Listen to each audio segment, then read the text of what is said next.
Hey guys, Ernie here and welcome to the Paleo Hiker MD channel. Now we all know that I really like stoves, especially a good alcohol stove. Today we're going to take a look at a complete cook set that I got from the company Boundless Voyage. It's made out of titanium. I think it's pretty cool. The question is it any good? So stay tuned and we're going to figure that out. Thanks for watching, guys.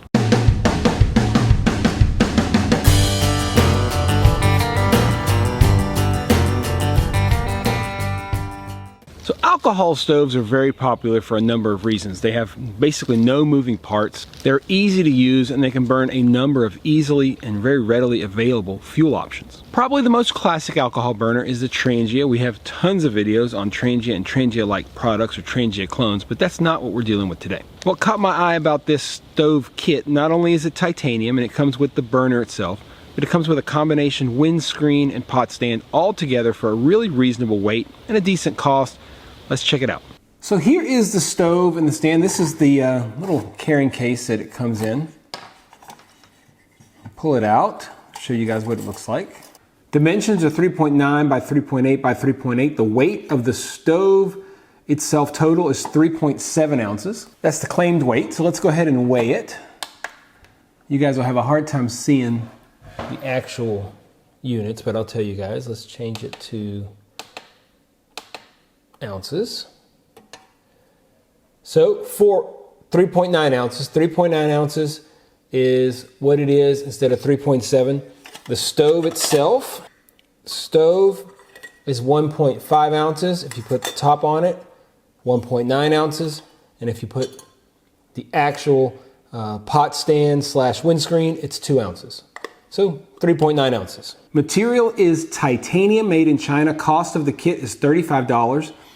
Couple of details. You could see on the stand here that these legs fold in, okay, just like that.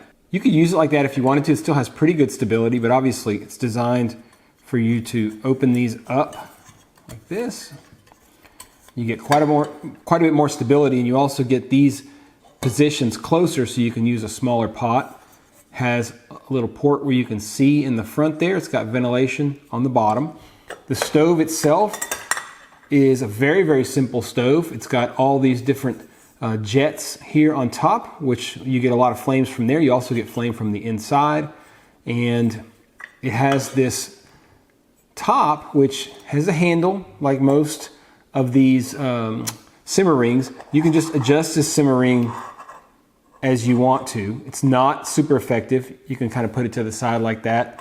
But the fact that it's not connected does limit how much you can use it. You can use it, you just have to be careful with it and kind of move it around. Not the best design, I think. Probably not going to work super well. The other thing we always have to ask is, will it fit, or will it work with the simmer ring inside of the case? And the answer in this case is sort of. You can just pull it out and kind of keep it like that and just do your best, but it's kind of a pain, to be honest with you. It's not super easy to use. You do have to use it from this side to completely shut it down, which is okay. But you can, adjust it a little bit. You just have to balance this. Okay, let's face it, guys. It really only works to stopper it up. It doesn't work super well for simmer ring, but you can try. Kind of works. Let me show you guys what the flame pattern looks like, and then we are going to boil some water. All right, we'll put a little bit of fuel in this bad boy, and we'll watch it develop here. Here it is lit. Let me get behind it here, block off some of this light. You see it starting to prime up a little bit.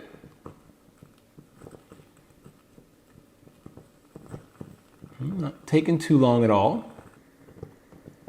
And we start to see one of the things about this stove that I don't like. It sputters a lot. I don't know if the design of the stove is really that good. Takes a while, and we're going to give it time. It's primed, but it's not full song at all. You really have to get it nice and hot for it to really show what it can do. And it's starting to get a little bit better now.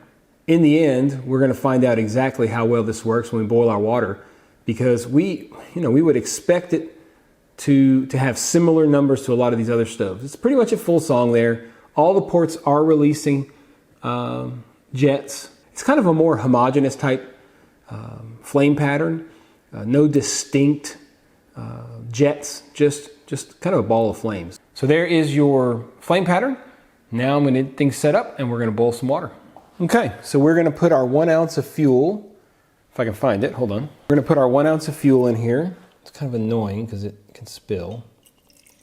There we go, not bad. And we're going to go ahead, I'm not going to let it balloon, I'm just going to light it up and put this on here. Start our timer. And we're going to measure how long it takes to obviously get the 2 cups of water to a boil. We're about 68 degrees to start with. And we're also going to see how long that 1 ounce of fuel burns for. Oh, you can hear it getting going. I think it's good to talk a little bit here because we're running out of steam and we're nowhere near a boil. I mean, this thing is about to die.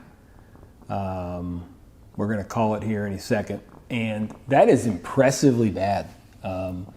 I don't remember ever having a stove that 1 ounce of fuel did not bring 2 cups of water to a boil. We didn't even start super, okay, it's out. We're gonna call it out right there. 8 minutes, 9 seconds of burn time, but only got to 144 degrees. I mean, holy crap, guys, that is no good. That is no good.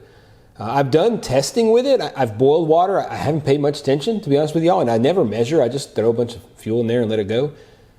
That is amazing that we really have no boil. 144 degrees, and it only burned for 8 minutes, 9 seconds. That's piss poor. All right, you know what we're gonna do? We're gonna talk pros and cons, and as always, we're gonna start with the pros. It's lightweight, being titanium. You also can control a simmer. You can snuff it out very easily with that top, but you can also adjust it to control it to a simmer. It's not like a lot of the other similar simmer rings out there where it kind of slides and is attached. It's separate.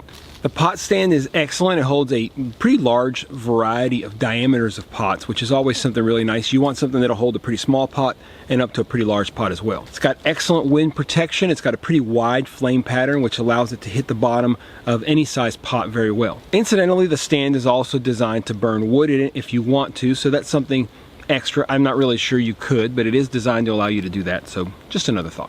As far as cons go, the cost is probably a con. It is a little bit expensive, but again, you're getting all these pieces together.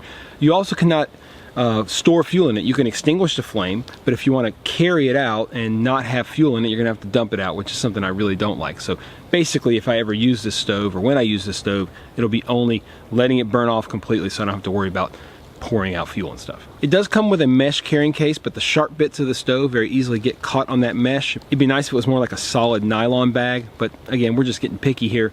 It's just hard to get it in and out of sometimes with that mesh bag. Lastly, and this will probably get better over time, but the legs are pretty stiff and they're hard to open and close. I imagine that'll get better over time, but it's just something to note. So there's a look at this interesting stove from Boundless Voyage, and people will ask, is it any good? I mean, look, the answer is pretty simple, no. It's not any good at all. I mean, it's just not good. If you look at the design of the stove, it's not surprising.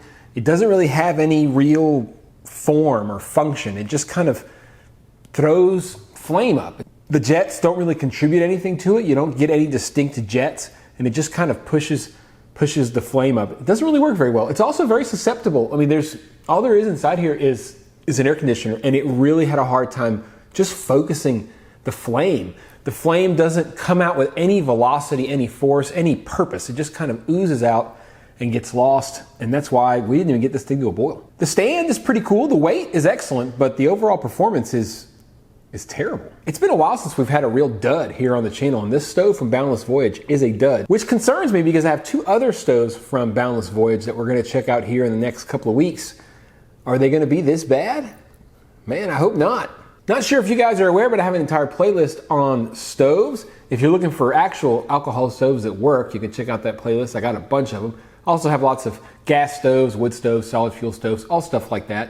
Do me a favor, guys, if you like the video, hit the thumbs up down below. Really helps spread things across YouTube. If you're not subscribed, hit that subscription button. I know a lot of you are not subscribed. I can check my analytics, so make sure you check down below, hit that subscription button. And if you want to make sure you don't miss any videos, hit that notification bell and you'll be the first to know when I release new videos. Really appreciate you checking out the channel. Not everything we look at works. Most things work pretty well. This one does not work well at all. As always, guys, appreciate you checking out the Paleo Hiker MD channel. Stay tuned for more videos soon.